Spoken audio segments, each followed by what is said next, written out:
Subscribe at golongtd.com. What's the mentality that is demanded of a guard like yourself going out there for, 60, 70 plays a game? Those D linemen, they're cycling in, they're fresh a lot of the time. And you're out there for these long drives. And football is really preserved at the line of scrimmage. They can change all the rules they want. They can try to make it quote unquote safe, even though football will never be safe. But it's real football where you play. So mentally, like how do you attack your profession playing and play out?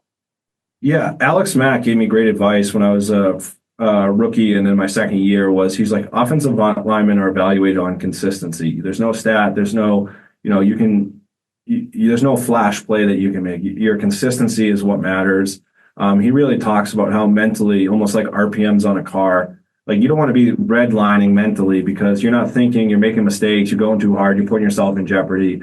So he kind of always said, like, at a 1 to 10, your focus and like intensity should really be at like a 7, where you're very physically into it, but then you're also thinking clear mentally, and kind of getting into that flow state. But then also, a lot of the habits I think are built up in practice where you're finishing blocks, running to pick up the ball carrier, stuff like that are all things we drill in practice. So it almost becomes a part of your identity, necessarily where you're not thinking about doing those things. They're just, they're kind of naturally occurring just the way you play.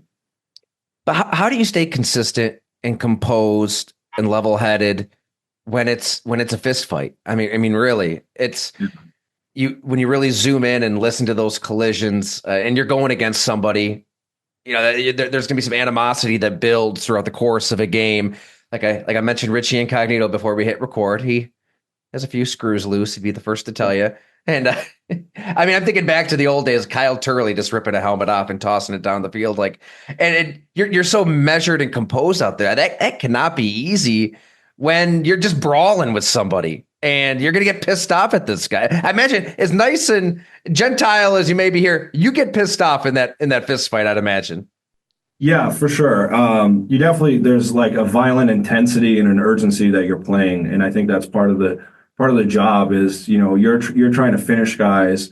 And there's a couple of times where, you talk about hearing those hits. There's a couple of times where you feel that hit and you go, oh my God, that guy is like, you see power on tape and usually you can kind of judge. And then there's sometimes when a guy puts his hands on you, you're like, oh my, like this guy is bringing it.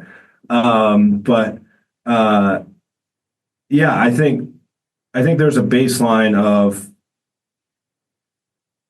you really make me think about it because like there really is like a violence and a explosion and a power and a style of playing where you are playing with that anger, you're playing with that passion, but then in the same sense, like I think you almost have to, you're naturally that, and then you try and pull that back a little bit because you don't want penalties, you don't want to make mistakes, and so like almost not naturally, but you kind of train that explosion and ferocity, and then you're able to also think. Where if like you don't train that way, and then you go out there and go and play, and you're trying to do that different, I think that would lead to more mistakes. So it's like, and it's the same way in individual in practice. We're attacking with that same mindset. Obviously, you're not trying to put guys to the ground and hurt anybody, but the same way in practice, you're playing with that intensity.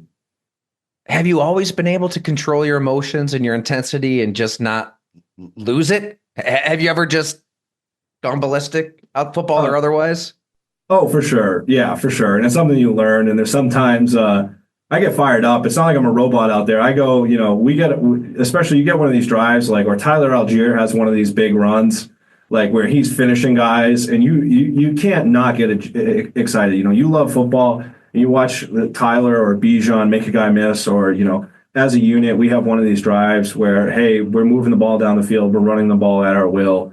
You get fired up, and our O-line coach is awesome. We're pushing each other on the sideline and screaming and yelling. And so there's definitely a passion and an energy there. So, yeah, without a doubt. If you'd like the full conversation with Chris Lindstrom, head on over to golongtd.com, your home for long-form journalism and pro football, to access every profile, every team deep dive, all podcasts.